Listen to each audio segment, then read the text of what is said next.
Good evening students. सो हम isomorphism related results कर रहे थे। तो सबसे पहले मैं थ्योरम स्टेट करती हूँ।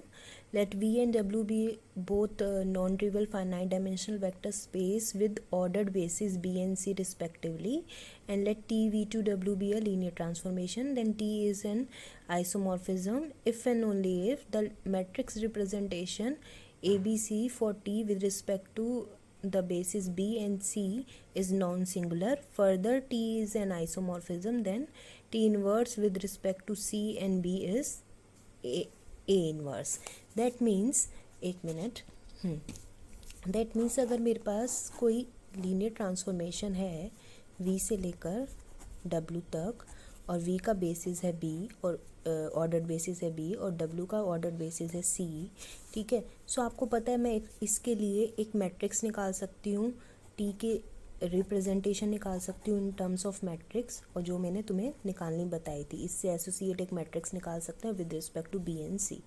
तो अगर वो क्या कह रहा है कि अगर T आइसोमॉर्फिज्म है इफ़ एंड ओनली इफ़ जो A है वो नॉन सिंगुलर है, that means A determinant of A is non zero, या कह सकते हो कि A इन्वर्स एग्जिस्ट कर रहा है, नॉन सिंगुलर है, ठीक है। सो टी आइसोमॉर्फिज्म है if and only if this hold. Further वो कह रहा है कि अगर टी इन्वर्स एग्जिस्ट कर रहा है, टी इन्वर्स मान लो टी आइसोमॉर्फिज्म हो गई तो टी इन्वर्टिबल हो गई तो उसका इन्वर्स एग्जिस्ट करेगा। इन्वर्स कहाँ से कहाँ तक एग्जिस्ट करेगा? W टू V, ठीक है। सो इन दैट केस आप मैट्रिक्स निकाल सकते हो टी इन्वर्स के रिप्रेजेंटेशन के लिए। तो टी इन्वर्स की रिप्रेजेंटेशन के लिए जो मैट्रिक्स निकलेगी दैट विल बी इस मैट्रिक्स का इन्वर्स ही होगा वो। तो ये थ्योरम ये कह रही है आपको इसके लिए अलग से मैट्रिक्स निकालने की ज़रूरत नहीं है। अगर आपने टी के लिए मैट्रिक्स निकाली हुई है, मैट्रिक्स रिप्रेजेंटेशन निकाली हुई है, तो आप सिर्फ उसका इन्वर्स लिख दीजिए अगर टी इन्वर्स की आपको मैट्रिक्स रिप्रेजेंटेशन निकालनी है with respect to ordered basis C and B, ठीक है। सो इससे रिलेटेड एक क्वेश्चन आया हुआ है 18 में, हम देखते हैं क्या कह रहा है वो। टी R3 टू R3 एक लीनियर ऑपरेटर है, डिफाइंड इस तरह से किया गया है T V equals to A V and A इस तरह से गिवन है। तो शो करना है, पहले पूछा है कि टी आइसोमॉर्फिज्म है, justify your answer. So matrix representation of T with respect to standard basis, अगर मैं स्टैंडर्ड बेसिस ये ले लूँ 100 जो भी मेरा होता है, ये ऑर्डर्ड बेसिस है। तो जब मैं इसकी मैट्रिक्स रिप्रेजेंटेशन निकालूंगी, मैट्रिक्स रिप्रेजेंटेशन निकालने के लिए मुझे करना क्या होता है, टी ऑफ 100 यहाँ पर मुझे टी ऑफ 100 का कोऑर्डिनाइजेशन निकालना है with respect to this basis only, क्योंकि यहाँ पर R3 से R3 तक ही है, तो R3 बेसिस दोनों के लिए सेम है, ठीक है। इसके लिए भी बेसिस ये है और इसके लिए भी बेसिस ये है।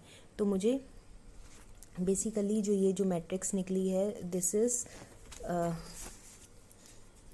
एक तरह से टी ऑफ 100 का, मान लो इस बेसिस को मैंने B से डिनोट ही किया हुआ है, का कोऑर्डिनाइजेशन विद रिस्पेक्ट टू B, ठीक है। सो जब आप टी ऑफ 100 निकालोगे तो आप देखोगे वो एग्जैक्टली यही आएगा 100, और टी ऑफ 0010 निकालोगे तो एग्जैक्टली वो यही आएगा, और इस तरह से यही आएगा, ठीक है। बेसिकली जो इस तरह की मैट्रिक्स होती है ना, उसमें जो विद रिस्पेक्ट टू आप स्टैंडर्ड बेसिस निकालते हो तो मैट्रिक्स जो आती है आपकी वो ए ही आती है, तो इसमें ए ही आ रही है। वरना आप पूरा कन्वेंशनल मेथड से, जो भी आपका पूरा मेथड होता है उस मेथड को यूज़ करके मैट्रिक्स निकाल सकते हो, ये आपके पास मैट्रिक्स ही आएगी, ठीक है। सो आप देख सकते हो कि ये मैट्रिक्स जो है वो उसका डिटर्मिनेंट क्या है, 1 है, क्योंकि आप देख सकते हो ये अपर ट्रायंगुलर मैट्रिक्स बन रही है हमारी, ठीक है। इसका डिटर्मिनेंट आ जाएगा product of the diagonal element which is 1, ठीक है। So this is non zero, hence A inverse exist, sorry non singular, पता नहीं मैंने क्या लिख दिया है, sorry, A is non singular. So by above theorem T is isomorphism, hence बस यही जस्टिफाई करना था। अब इसमें अगर मुझे लगता है तुम्हें प्रॉब्लम आएगी तो ये प्रॉब्लम आ सकती है कि ये मैट्रिक्स ये कैसे आ रही है, वो या तो मैं नेक्स्ट वीडियो में तुम्हें एक्सप्लेन करती हूँ।